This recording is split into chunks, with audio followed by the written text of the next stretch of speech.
Oke guys, kali ini kita kedatangan Bung Teddy, tamu dari jauh ini. Oke, selamat sore.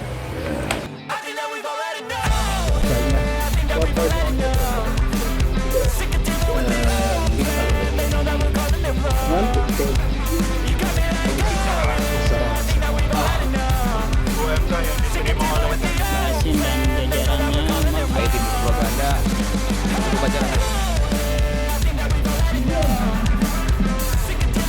1/2/2022 sampai Terus kita ingin mencapai satu keadilan. Hidup dulur, salam sejahtera bagi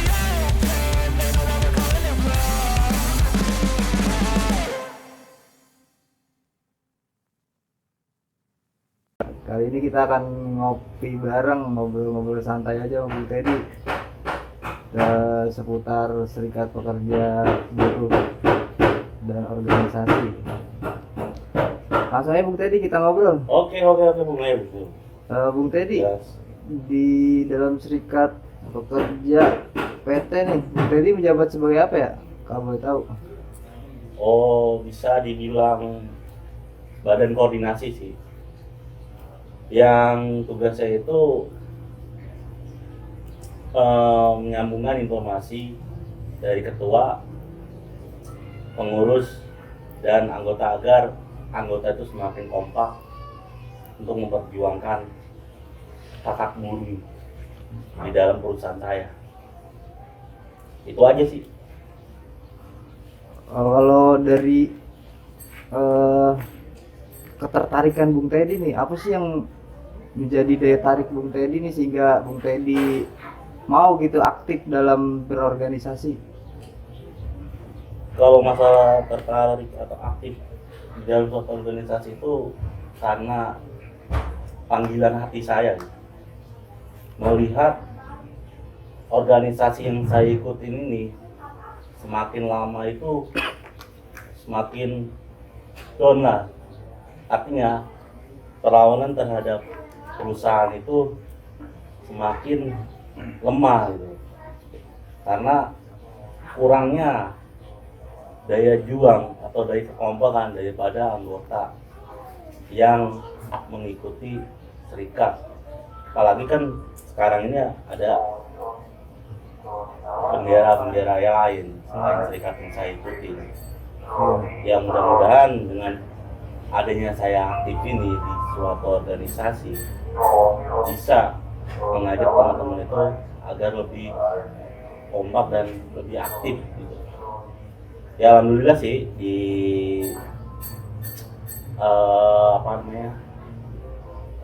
dipandang positif sama teman-teman, dan nggak sedikit orang yang mengikuti saya untuk berjuang, terutama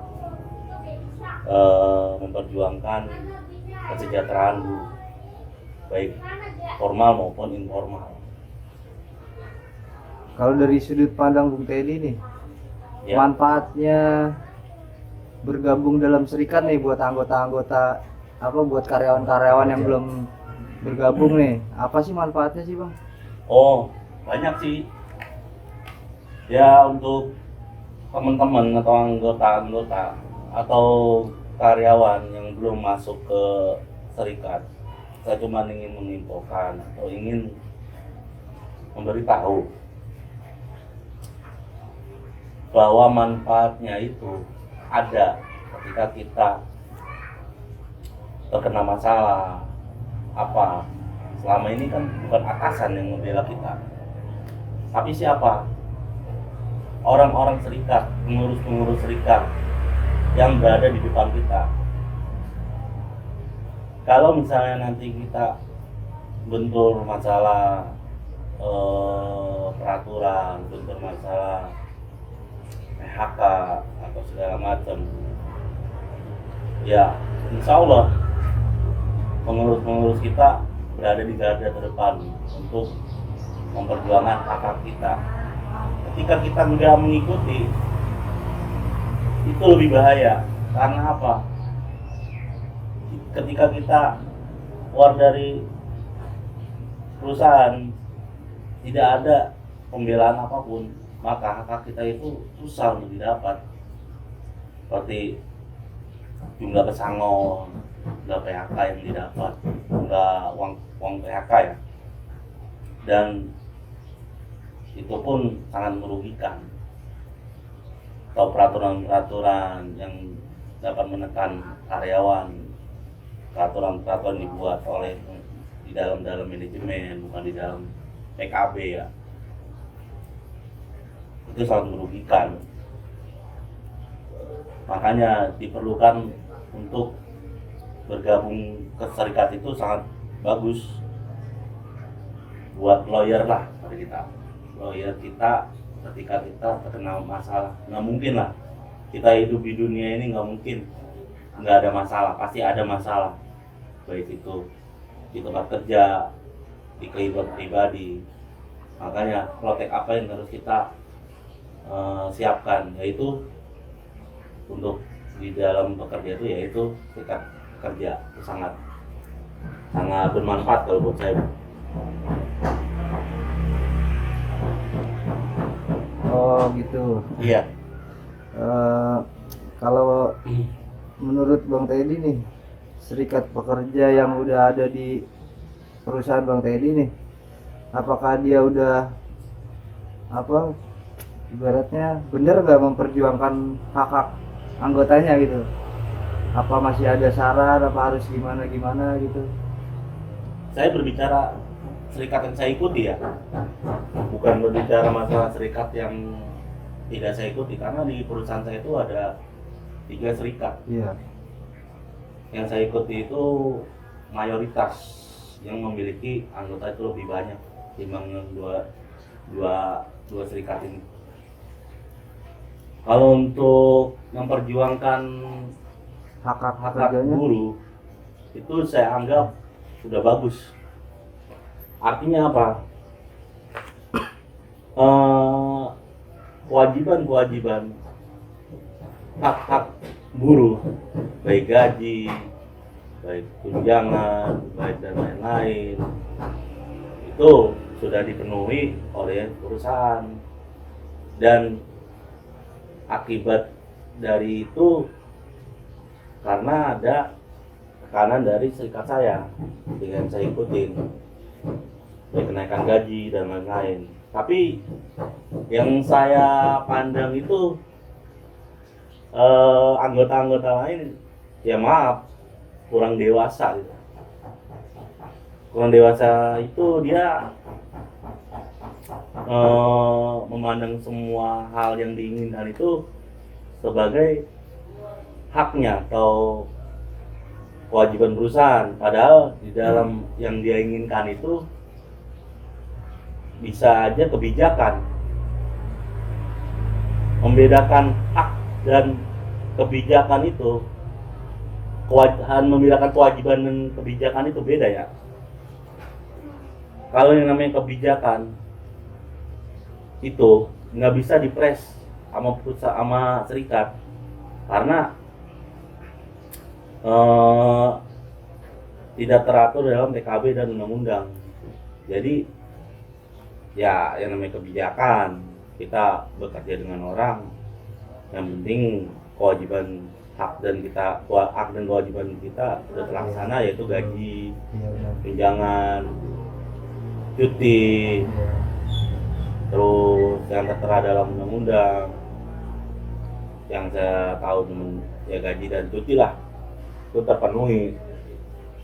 Kecuali kalau di dalam haknya itu kita dilarang atau di-cut oleh perusahaan, cuti, nggak boleh cuti nih, terus seru, baru disitulah adanya serikat, bahwa kita bisa nuntut ke perusahaan harus dikasih yang namanya hak-haknya kerja, yaitu cuti dan gaji. Tapi kalau yang namanya kebijakan, ya bagaimana caranya kita bisa melobi lah untuk perusahaan agar dapat lebih. Tapi jangan berharap sempurna. Selama ini kan yang dianggap anggota itu kan kebijakan itu dianggap keinginan yang harus terpenuhi, tapi nggak seperti itu. Makanya kita berorganisasi itu harus ada ya kedewasaan untuk hal-hal yang lebih penting timbang dengan tuntutan kebijakan itu. Kalau buat saran buat serikat pekerjanya nih Bung Teddy, sarannya sebagai bakor nih kan Bung Teddy, pasti kan ada masukan buat pengurus nih Bung Teddy. Kira-kira apa sih yang harus diperbaikin sih? Ya untuk saran saya sih ya yang harus diperbaiki dari pengurus kita itu, tolonglah untuk sosialisasi ke anggota, untuk komunikasi lebih akrab lah ke anggota. Setidaknya sehari kita bisa ketemu dengan beberapa anggota. Ya ada rapat mingguan gitu ya Bung ya? Iya, kita bisa ngobrol, setidaknya kita bisa ngasih edukasi terhadap ilmu yang pengurus dapat ke anggota agar lebih rasa persaudaraan dan rasa solidaritasnya itu ada gitu. Dan saya lihat itu sekarang nggak ada yang namanya pengurus ngobrol sama anggota nimbrung gitu. Ya maaf aja yang pengurus ya, maaf. Di dalam pekerjaan di dalam dunia lingkungan pekerjaan ya, bukan di luar ya. Kalau di luar mungkin nggak saya ragukan lagi, tapi kan nggak semuanya anggota itu nongkrong di luar, tapi hampir semua anggota itu ada di dalam dunia area kerja gitu. Itu aja sih. Kalau saran buat karyawan-karyawan yang belum bergabung nih, kayak mau ngajak apa gimana Bang Teddy? Oh iya. Bang Teddy ya. Ayolah teman-teman, kita gabung serikat, terutama serikat yang didengar perusahaan. Jangan gabung serikat yang tidak didengar perusahaan. Artinya apa? Kita berorganisasi ini ingin didengar oleh perusahaan, walaupun kecil yang didapat. Timbang kita berorganisasi dengan tiap bulan dipotong kos, tapi nggak didengar perusahaan, buat apa? Mending main arisan. Bener nggak Bung? Bener. Iya, mending main arisan. Mendingan gabung, saat kita kompak berjuang berjuang bareng-bareng, dan hasilnya insya Allah akan didapat melebihi apa yang diinginkan kita. Benar Bung Teddy. Ayo gabung. Kalau dari pengalaman sebagai aktivis buruh nih Bung Teddy, apa sih pengalaman yang paling bermomen lah, paling teringat, terngiang-ngiang di pikiran Bung Teddy nih, pengalaman paling seru? Ada nggak kira-kira? Waktu itu demo 2000 berapa itu ya? Yang nginep di perusahaan 3 malam. Berapa itu ya? 2014 ya? Oh iya. 2014 ya? Nah, itu momen-momen berharga tuh, di mana kita membombardir perusahaan untuk mengangkat 2000 karyawan lebih. Artinya, kalau kita nggak ada serikat yang berdiri sekarang ini, ya itu tidak adanya karyawan sebanyak ini. Semua pasti tim kontrak, ya kontraknya nggak jelas sampai sekarang pun. Itu momen-momen saya tuh sampai nginep 3 hari 3 malam itu aja, sampai berantem sama security. Tetap kan? Iya. Oh iya, ini kan lagi lagi musim-musim politik nih Bung ya. Kira-kira dari Bung Teddy sebagai aktivis buruh nih, Ya. kira-kira kita harus nggak sih ikut campur dalam berpolitik itu Bung? Oh harus, karena apa? Kalau kita tidak ikut dalam berpolitik, maka kita akan dipolitikan. Buruh ini lahan basah daripada oligarki, pengusaha di Indonesia. Buruh ini dianggap mesin menurut mereka. Tapi apa yang kita dapat itu nggak sesuai dengan apa yang kita harapkan. Makanya ketika kita masuk ke dalam politik, kita bisa mengkat apa yang diinginkan apa yang dipolitikan oleh oligarki yang ada di Indonesia. Makanya, ayo hidup buruh dan hidup buruh yang berpolitik. Ya, berarti kita harus bergabung ya. Iya, betul. Kalau Bung Teddy sendiri kira-kira nih kalau ditunjuk jadi pengurus siap nggak nih Bung Teddy nih? Cocok gitu dari kata-kata, dari pengalaman ya udah. Dari pengalaman, dari kata-kata bahasanya, kayaknya udah cocok banget nih. Bung Teddy siap nggak nih kira-kira? Masih ada yang lebih senior dari saya. Masih ada yang lebih senior dari saya, masih ada yang lebih pintar daripada saya. Ya, saya cuman kayak gini juga cuman tahu dengan teori dan pengalaman yang saya dapat dan analisa yang saya dapat gitu. Masalah praktek mungkin pengurus senior itu lebih oke lah daripada saya. Masih bagus job ngurus serikat yang saya ikutin sekarang ini. Terutama buat ketua kita masih eksis dan keren.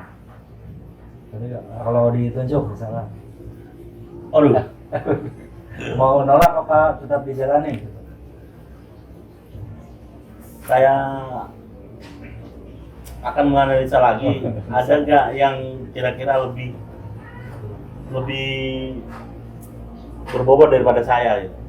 Saya cuman teori tapi prakteknya belum tentu. Gitu. Karena apa? Tanggung jawab buat saya moral. Pasti saya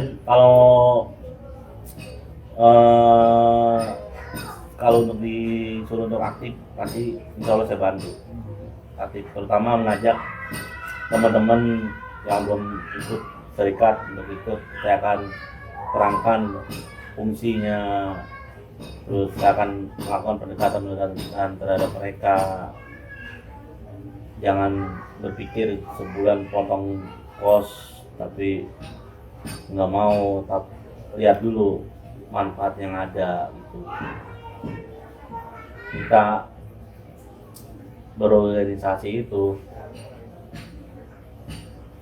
harus seperti sapu lidi yang diikat banyak, dipatahin itu kan susah. Tapi kalau kita berorganisasi one by one, satu akan mudah untuk dipatahkan.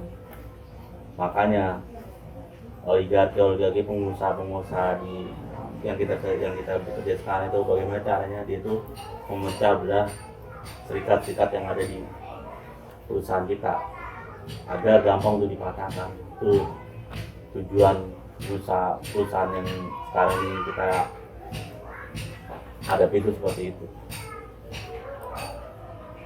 Oke Bung Teddy, terima kasih nih atas ngobrol dan pengalaman kita hari ini nih. Udah banyak banget ini ilmu yang disampaikan. Satu lagi pesan saya untuk menghadapi pemilu 2024, jangan lupa pilih pemimpin yang bisa membatalkan undang-undang cipta kerja, mensejahterakan para buruh. Jangan pilih pemimpin yang pro terhadap undang-undang cipta kerja. Itu pesan saya. Ayo cari pemimpin yang akan membatalkan undang-undang cipta kerja. Karena apa? Undang-undang cipta kerja itu sangat berbahaya buat kita dalamnya itu. Aduh. Oke, terima kasih Bung Teddy. Siap, oke. Selamat sore, selamat malam. Selamat sore. Assalamualaikum.